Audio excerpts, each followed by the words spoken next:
আসসালামু আলাইকুম। শুরু করতেছি অষ্টম শ্রেণীর বাংলার ষষ্ঠ অধ্যায়ের ৬.১.৭ এর যে ৩টি প্রশ্ন দেয়া আছে সেই ৩টি প্রশ্নের সমাধান নিয়ে।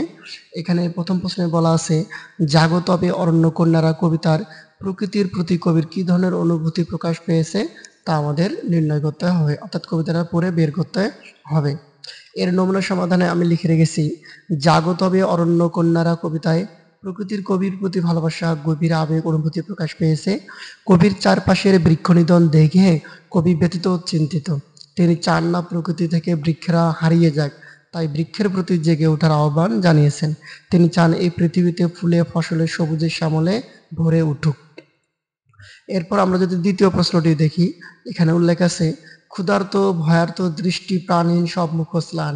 এই কথাটি দিয়ে কবি কি বুঝিয়েছেন?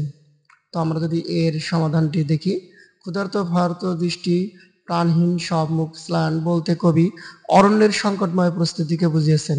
পৃথিবীর মানুষের নির্দ্বিধায় বন উজাড় করে ফেলছে, প্রাকৃতিক ভারসাম্য নষ্ট করছে, তাই অরণ্য ক্রমশ ক্ষুধার কাতর, ভয়াতুর ও নির্জীব হচ্ছে। অরণ্য মাটি থেকে পানি শোষণ করতে পারছে না, কেননা প্রকৃতি তার ভারসাম্য হারিয়েছে। খাদ্যের যোগান দিতে পারে না পেরে মাটি অরণ্যের দিকে স্নেহের দৃষ্টিতে তাকাচ্ছে, কিন্তু মাটি স্নেহ মন ভরালেও তা দেহের খাদ্যের যোগান দেয় না। ফলে গাছপালা ক্ষুধার্ত, এই ক্ষুধার জ্বালা অরণ্যকে করেছে ভীত, প্রাণহীন আর মুখকে করেছে ম্লান।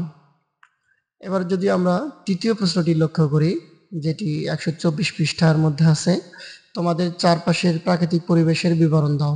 এ পরিবেশ তোমার কেমন লাগে? তো আমরা এর সমাধান যদি দেখি, আমাদের চারপাশে সুন্দর প্রাকৃতিক পরিবেশ ছিল, তবে বর্তমানে তা হারাতে বসেছে। রাস্তা চওড়া করার নামে রাস্তার দুপাশে গাছ কেটে ফেলা হচ্ছে, নদী ভরাট করে স্থাপনা বানানো হচ্ছে, বন জঙ্গল উজাড় করে বাড়ি তৈরি হচ্ছে, প্রাকৃতিক পরিবেশ ধ্বংস করে পার্ক বানানো হচ্ছে। এই পরিবেশ আমার ভালো লাগে না। আমার ভালো লাগে মুক্ত প্রাকৃতিক পরিবেশ, অসংখ্য গাছপালা আর পার্ক অকালে। এই ছিল ১২৩ এবং ১২৪ পৃষ্ঠার যে জাগত অরণ্য কন্যারা কবিতার যে ৩টি প্রশ্ন ছিল তার সমাধান। যদি আমাদের চ্যানেলটি ভালো লাগে, চ্যানেলের ভিডিওগুলো যদি ভালো লাগে, আপনারা সাবস্ক্রাইব করে পাশে থাকবেন। ধন্যবাদ।